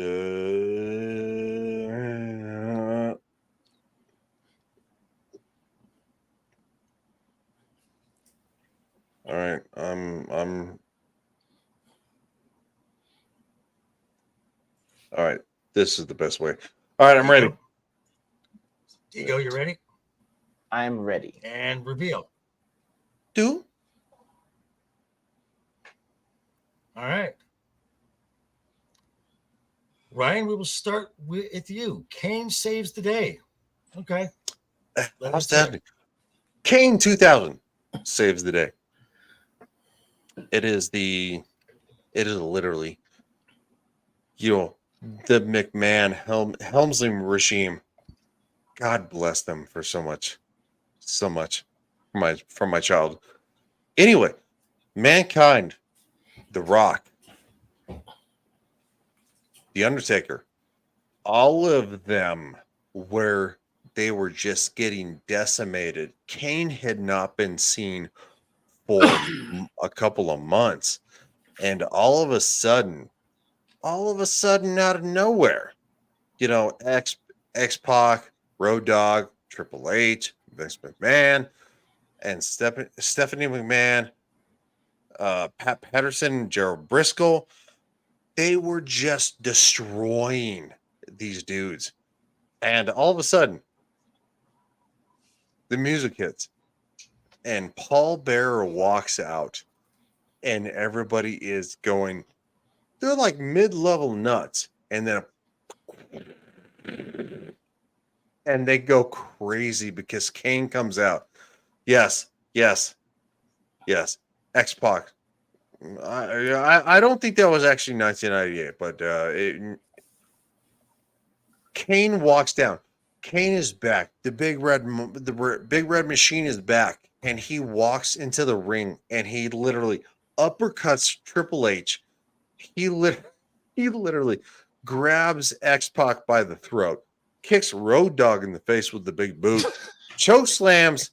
Yes, I know. I've watched this so much as a child. And it was like the audience was going Fraggle rocking nuts. And you had all these people, and literally it ended with that. Like going, and JR, oh my God, Kane's back. What's going to happen? SmackDown Thursday night. And it was my God. And that's all of our childhoods. Maybe not JV, but his teenage years. No. I was 29 at the time. I was 26. Yeah. Shit. All right, never mind. My bad, dudes. I thought y'all were younger. No, I'm my childhood 53, is Don Morocco taking the ring bell and jumping and hitting Ricky Steamboat in the throat in the middle of the match. That was one of the best things I've ever seen. Okay. I love Ricky Steamboat. All right, that's mine. Kane, big spectacle, saves the Rock, and all of them, and yeah. Okay, Ego, Shawn Michaels. Yes, so I will say that in at least watching some of the Shawn Michaels matches from the DX days and some few before that from the documentary that I'd seen as well, I thought it was on a tremendous upward trajectory into '98 when I think that he faced the Undertaker and took that back body drop. Now, I've heard that he was out for 4 years because of the back injury. Some people say that wasn't it. I'm not sure. All I know that he was out for 4 years and didn't necessarily wrestle from what I'd seen. So to see him like at the height of, Michael's Mania, which is out, I'd call it, when he was with DX, to be out for 4 years, come back, then immediately have a feud with Triple H that went 2 years when no one thought he'd ever wrestle again, least of all himself. I have to give his return one of my top 5 as well. And still actually have the stamina to actually go on, have feuds, still be good on the mic, still know how to wrestle with the time off. Like I said, Shawn Michaels is one of the most talented wrestlers that I've ever seen, so I have him as my third best. Okay. I'll go last. SummerSlam 2020. It's the beginning of the Thunderdome. It's this concept during the lockdowns where instead of being in a warehouse, we got screens where people can call in and be part of the audience, and they can cheer or Boo! It was weird, but hey, we're doing the best we could do. Now, the tagline for SummerSlam was "You'll never see it coming." It's the final match for the Universal Championship between Braun Strowman and the Fiend. All of a sudden, out of nowhere, here comes Roman Reigns, who had not been on TV in over 170 days. And there was something different about Roman. He was almost like an animal stalking the Fiend. Hits a spear on Braun Strowman, goes back to the Fiend, and in an off-mic moment, he says, "None of you guys understand the responsibility of being a top guy. You're just a freak in a mask. It's always been me. I'm the one. I'm the guy. I run this bitch." SmackDown after that, we have Adam Pearce getting 3 signatures for a triple threat match the following week at Payback. And there we see Roman Reigns with Paul Heyman, and 1 week later begins 1,316-day title reign. It all starts with Roman Reigns returning, making an impact at SummerSlam 2020. Matt, you're up. Okay, these are all 3 great choices. I actually wish I could get 3 points to all of them. We all have some pretty cool points here. Kane gets the 3 on this one. That's just Okay. Now the 2-pointer again. Like, it's hard to choose. That, like you said, Joker, that was the beginning of something, the fixing of Roman Reigns. Which, remember when you brought the Roman Reigns recent one, he was still landing that plane. Well, now we've landed the plane Joker came in on, and we saw the results of it. With like one of the best heel runs in, since Samoa Joe's heel run as the Ring of Honor champion for 500 days, basically. Yeah, Joker 2 points and Ego 1. That kills me because that Shawn Michaels return was a lot more. There's a lot more you could have said, which might have got you 2 points. I know. Maybe I got you. Yeah, I understand. All right. Time for our number 2. All right. Who's ready? I'm ready. Are you ready? Cold sauce, ready? Sorry. Okay, Brandy. All right. I'm good. I'm I know good. Ryan's ready. I'm ready. Ego, you ready? I'm ready. I'm using words. Yes. All right. And reveal. Okay. Joker, that's a good one. Cody, Stone Cold, and I'll go first on this one. The last time we saw Edge was 2011. He was forced into retirement, triple fusion neck surgery. We're in the Rumble. In the ring at the time is AJ Styles, Carl Anderson, Drew McIntyre, and Dolph Ziggler. We're coming up on number 21. 3, 2, 1. You think you know me. Music hits. The crowd erupts. Absolutely erupts. Michael Cole is losing his mind. And you see Edge pop up, and he's running around. The smoke comes up. And in a brief moment, amidst all the crowd's still cheering, going nuts. As Edge walks through the smoke, if you watch that, for a brief moment, he's soaking it all in. And he's Adam Copeland. And he's just like, whoa. Holy crap, I did not expect this after a 9-year absence. And then he goes right to work and snaps back to Edge, does the pose, does the horns up, fireworks. Just from a crowd reaction standpoint, absolutely unreal. That's a good. JV. That's a good. JV, read this real quick for Brad. Number who's 2. not here. Hell freezes over. CM Punk Survivor Series 2023. That's a very good one. Ego. Good pick. Cody All right, Rhodes. Ego, it is your turn. So I may have lost out on a lot of things that happened with WWE between maybe like 2003 to 2017, but I remember how AEW was formed. I know that they were doing a bunch of all-ins, one-nighters, and then they were thinking of, hey, let's make this a company thing. Let's call it AEW. Let's put it on TNT. And then we found out that the person that was going to be heading it up was going to be Cody Rhodes. I remember the first episode of AEW when Cody Rhodes literally took a sledgehammer to the throne, which they were saying was a shot at Triple H at the time.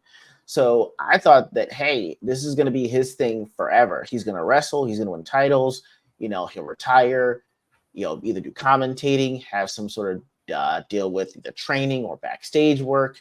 And so I was confused when he said he was leaving because I said, what are you going to go back to? Because I remember that you weren't Gold Dust, you were, damn, what would he call himself?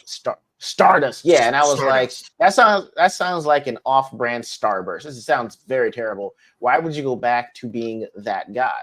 So to see him come back, make his return about legacy, about winning the title for himself, doing it for his family, being great on the mic, which was never a problem for him, and then having to go through the Brock Lesnar bullshit, some of the Roman Reigns issue, to finally get a storyline that's set up for it to go to years, finally pay off.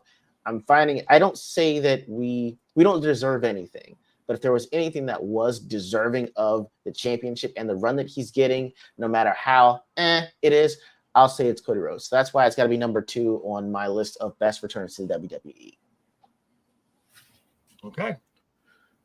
Ryan, Stone Cold, the Backlash 2000. Well, here we go. All right. The reason I'm picking Stone Cold Steve Austin Backlash 2000 is because Stone Cold Steve Austin is one of the biggest movements in history. There is not another movement, there's no one that's close, that is not this. Stone Cold Steve Austin, after breaking his back, yes, that's what it was. I'm sorry, his neck. That's what he was recovering from. And coming back to Backlash 2000 against Triple H, The Rock, and the McMahon-Helmsley regime, who, of course, it was storyline that he actually, was, of course, run over and stuff like that by Rikishi. This is one of the most incredible storylines in wrestling history. There is no doubt. There's no question. It was literally The Rock was surrounded. The Rock, who Steve Austin picked personally to be the person that he wanted to emulate, because Stone Cold Steve Austin iconized outside of Hulk Hogan. Hulk Hogan was here. Stone Cold Steve Austin. I love Hulk Hogan, but Steve Austin was way above him. And so Stone Cold said, The Rock is it. And he came back and he beat the holy snot out of the faction. Gerald Briscoe. Pat Patterson. Like literally the arena what blew up all of a sudden. Hit Triple H with the chair and walked away. Just walked away. And The Rock hit the spine buster, and it was the people's elbow. Sorry, JB. I know you hate that. The most electrifying move in the history of sports and entertainment. And The Rock won. 1, 2, 3. And Stone Cold Steve Austin stood there at the Titantron. Yes, that far that way. and he smiled and he clapped, and The Rock won.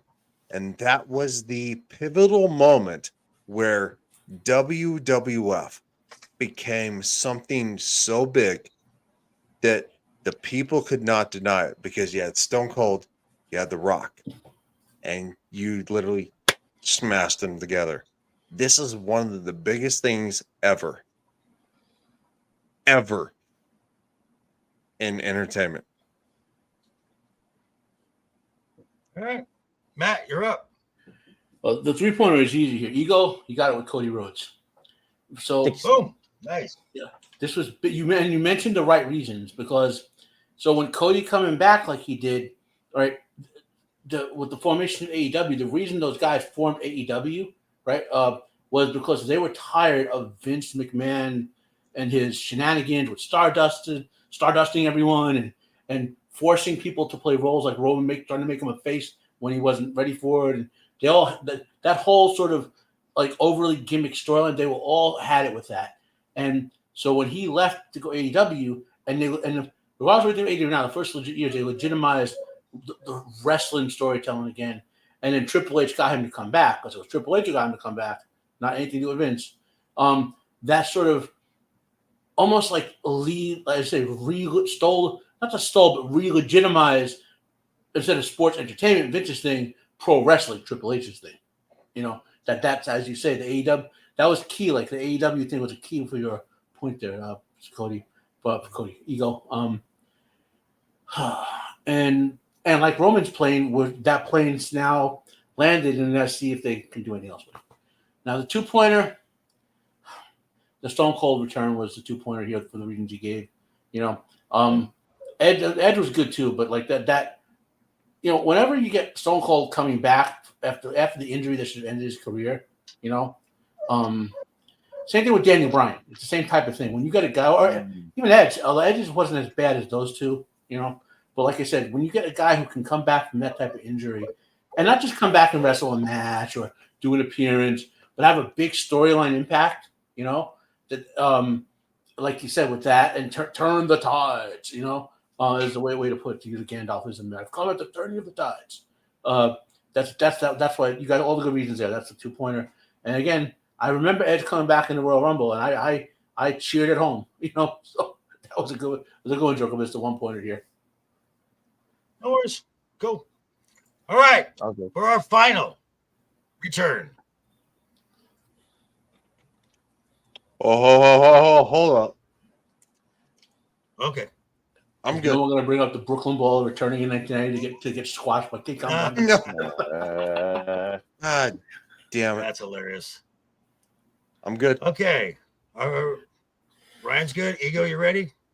I am ready. Let's do it. All right. And reveal. Ego, there you go, buddy. Yeah. So I'll let you go first, Ego.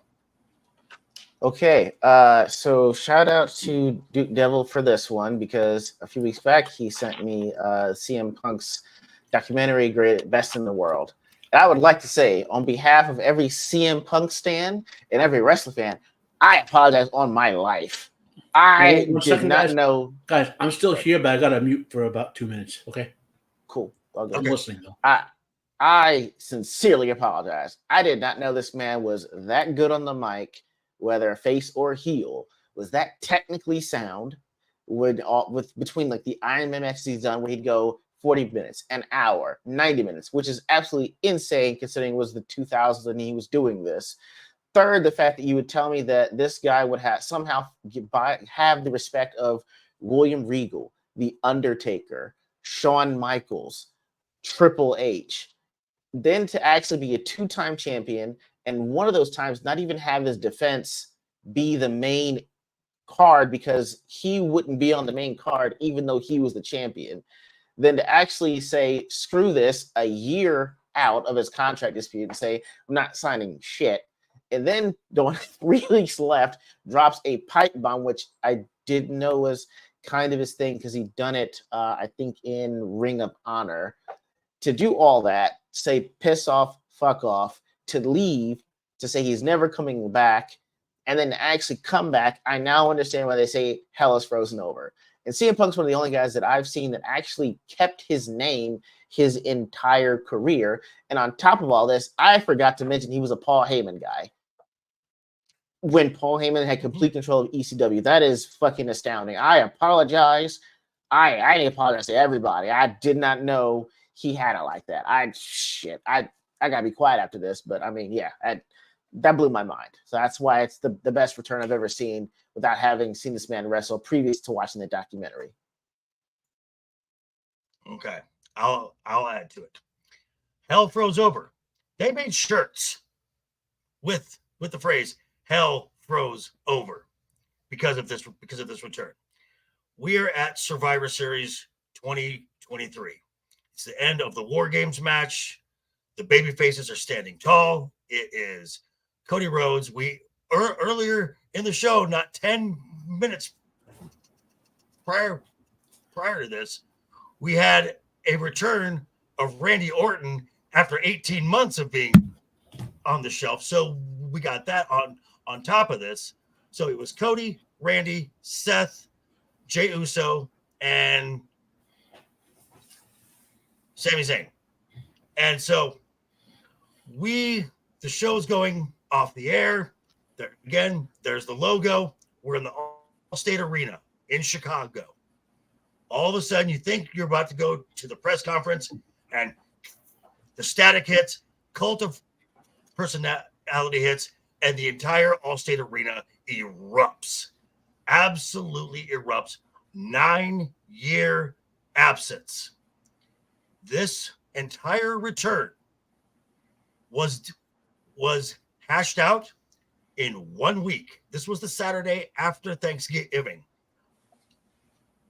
CM Punk, Phil Brooks got a call from Nick Khan on Monday of that week asking about if he had any plans on what he plans on doing after his 90-day no complete clause has expired. And CM Punk was like, I don't have a 90-day no compete clause. And Nick Khan was like, oh, I wish I had known about this sooner. Tuesday, he's talking to Paul Levesque, the guy who in 2011 called a doofus to his face. Then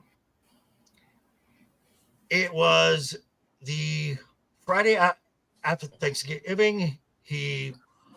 Punk was saying that his lawyer was working overtime, and he's driving to the Allstate on Saturday. Got his lawyer on the phone, and Paul Levesque they're on a three-way call, and basically they signed the contract in the gorilla in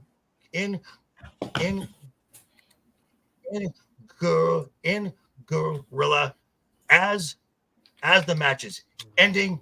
So it's basically sign the contract, hit my music, and go. No one knew this return was happening. There were folks who joked about it and say, "Oh, wouldn't this be great?" Again, I think that would have never happened under Vince McMahon. Vince McMahon would have never buried the hatchet with CM Punk the way Paul Levesque did to bring him back. Why? Because CM Punk equals dollars. Dollars for your product. Huge return. Change the landscape of the WWE. All right, Ryan, The Rock. Shocking, The Rock. Well, you sound butthurt, but I'm not going. Just shut up, dude. Just stop. Predictable. Oh, yeah. So, WWE Invasion. I'm sorry. Sorry. WWF Invasion. ECW. WCW. The Rock Returns 2001.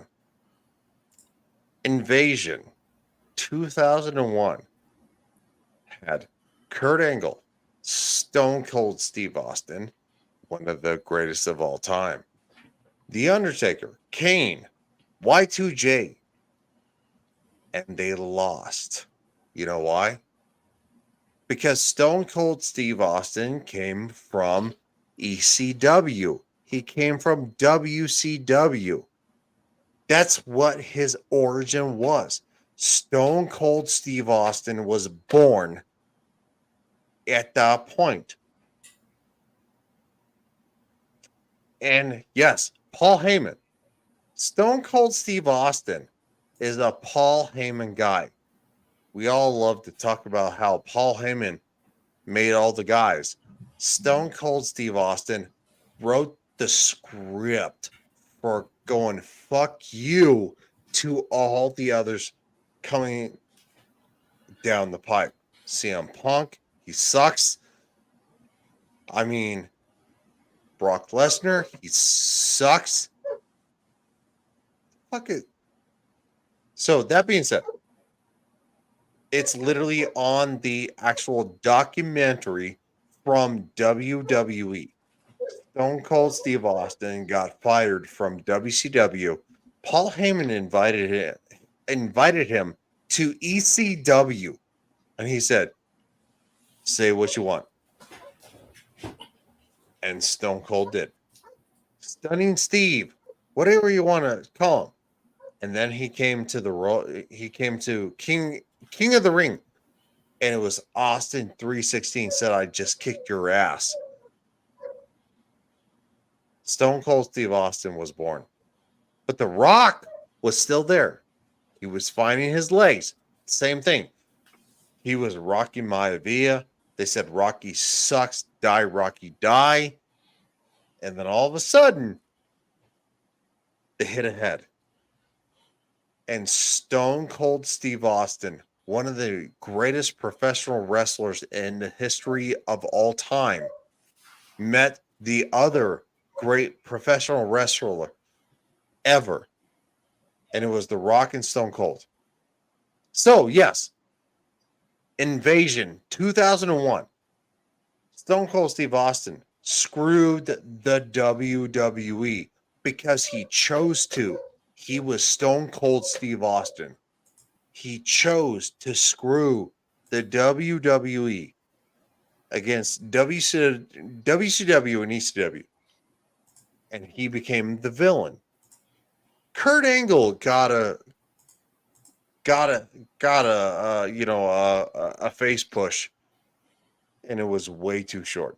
But The Rock came back because Vince McMahon, and nobody cares about what Vince McMahon thinks. Fuck him, he sucks. But Stone Cold Steve Austin picked The Rock, and it was like, can you still execute the people's elbow? Can you still hit the rock bottom?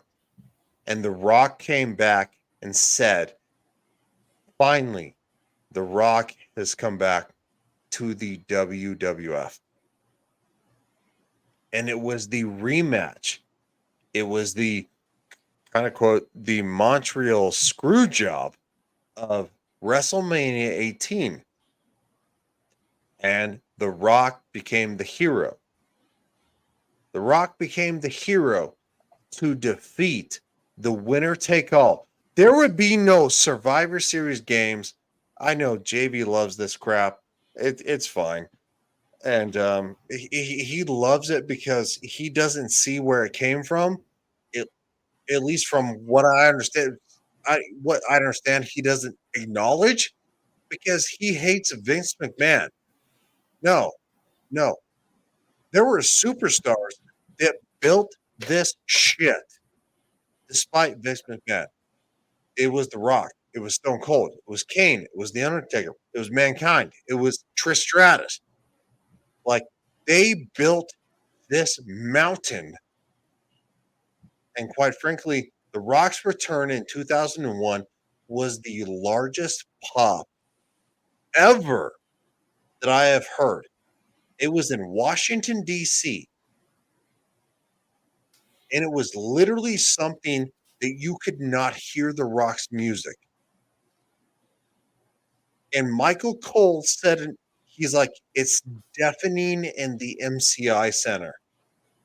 And it was literally something that has never been played, never been seen, because The Rock, and again, Stone Cold Steve Austin, one of the greatest of all time. You got the WWE from this. Their professional wrestling will never be the same if that merger did not happen. And it was Stone Cold Steve Austin and The Rock that did it. And they did it together.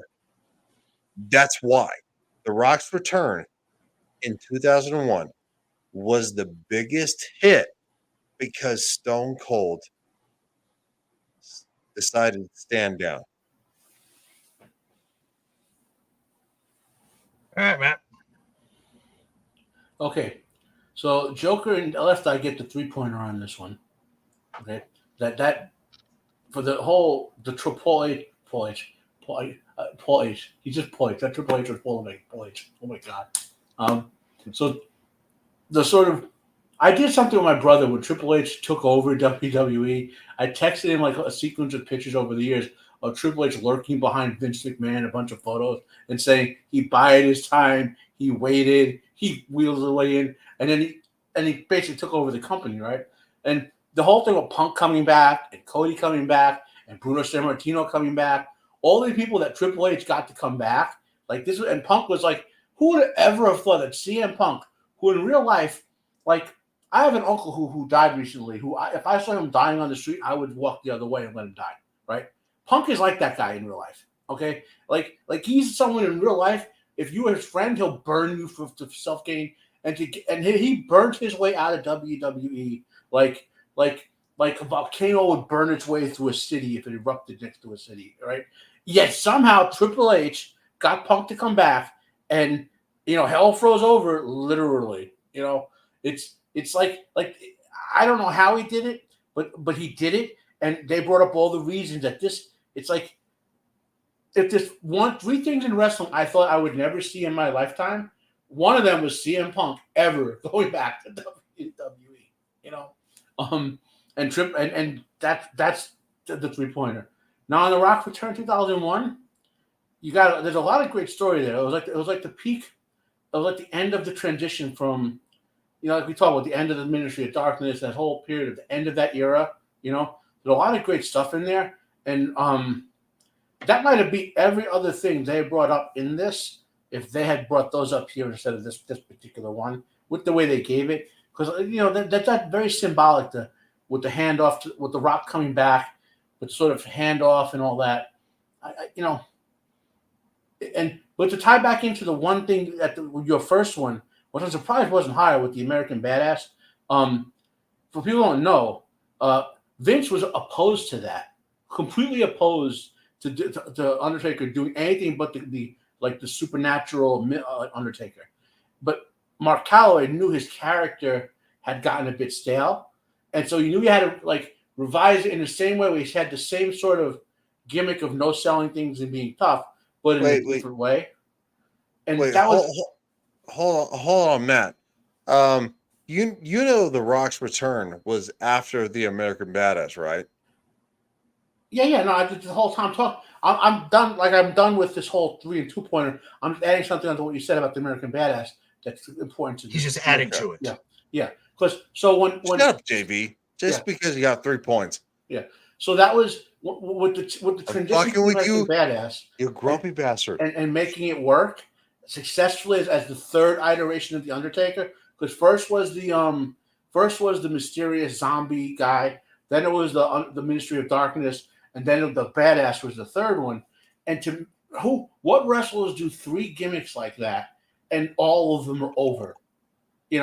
And only the best. Yeah, and to get the power he had, that Vince, he was so in with Vince, that Vince would just not say no to him. And that's symbolic with that transition. But it was right in the whole time, and that was right in the whole time period with The Rock coming back at the end of it. Like, you might say that The Rock coming back and the end of the Ministry of Darkness and Undertaker coming back as the Badass was and Vince had his stroke apparently in 2003, and we got crap for 15 years. Wait. I always say Vince had a stroke. Superstars, because that's when the pudding bowl matches started and all that in 2003. Wait, hold on, man. Yeah. I'm not making an argument for The Rock. In 2000, it's 2001. I get what you're making. Like I said, you got the 2 Okay. pointers. I'm just throwing into the bit of lore into that whole end times, so to speak. To me, that was the end times of like a whole wrestling era. Like there was the 80s era, then there was like the 90s to like 2001, 2002 era. Then you kind of have like the wastelands from 2002 through like maybe 2000. Okay. Yeah, you get what I'm saying? Sorry, I was a little confused because I was like going, wait, I was doing 2000 because Stone Cold. Yeah. All right. No, that's that whole we talked about that 2 weeks ago. We're talking about like how they stopped doing the big time supernatural gimmicks back then and all that too. That whole end of that heavy kayfabe era, like that in 2001 with the Rock return, that was one of the last big events of that age of wrestling. So it's all I always remember that. Yep. It was because it was like after that was the Mad Max wrestling of the desert wasteland for like 10 years. Yeah. Oh, one other thing, by the way, you mentioned you slipped. You did on like you called the WWF. There's a rumor that now that they've merged into a giant corporation bigger than the World Wildlife Foundation, right? That Triple H wants to try to get the F back. We need the F back. I support the F back. Yeah. So JV, what do you think? I'm fine with it. Sorry, dude. Doesn't matter. Yeah. All right. So the current standings. Ego, you made it up some ground, son. You're still in fourth place though. But you're at 55 points. Nice. Brad is at 60. Ryan is at 80. And I am still holding strong at 92. Next week, top 5 worst WWE entrance themes. Yeah. Well, that's ripe. And there are some bad ones. There are some bad ones.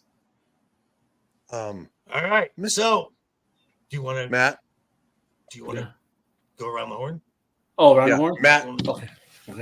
What I got posted. So Jacob Iron and I are reading review of the Little Golden Book of Bob Ross. That's up. We're reviewing. I don't know if you know what Little Golden Books are. We're reviewing one a week, the children's books. The first one was hilariously funny. It was A is for Alien. So we're just kind of reviewing one a week. So that's been up since this morning. I will be reviewing both of my Rippaverse comics. So I turn the background off. You guys have to see what I'm holding up there. We get rid of the virtual background for a minute. Here we go. Got Yaira and Gooding, the number one. I'll be reviewing those. Nice. And a horror comic series I got the omnibuses of from about 2018 or so, 32 issues. Harrow County. It's based on American folklore. So I'll have more of my review of that. Nice. Yep.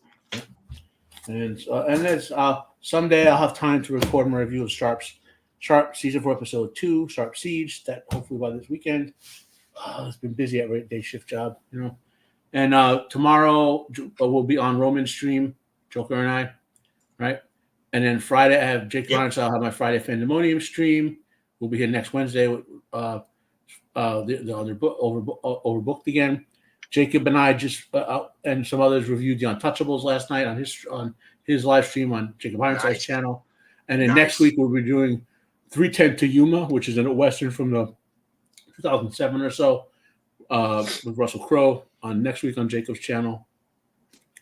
And I think that's it. Yeah, I think that's it. Seems like a lot, but it doesn't, anyway, that's what I got going on. Outstanding. What's up, Thomas? Ego, what you got? All right, so I don't think there will be any videos coming out this Saturday, but Shiro and I will be doing our live stream Sunday at 5 p.m. and hear how as smart as Shiro is, she completely went 2000s white girl in a horror movie scene, and my black house almost paid for it. So get ready to hear about that on Sunday at 5. All right. Oh boy. All righty. Ryan, so what do you got? All right. So nobody cares about me. It's my channel. And quite frankly, nobody cares. The man who gets to say goodbye is this guy over here. So let him say goodbye. All right. You can catch me and Matt tomorrow on a free range stream discussing a variety of topics over with Roman of the Empire. And we'll be back again next week talking about various WWE topics. And again, top 5 worst WWE entrance themes. And until that time, toodles. And this is not one of them. The best ever. If you smile, the light is good.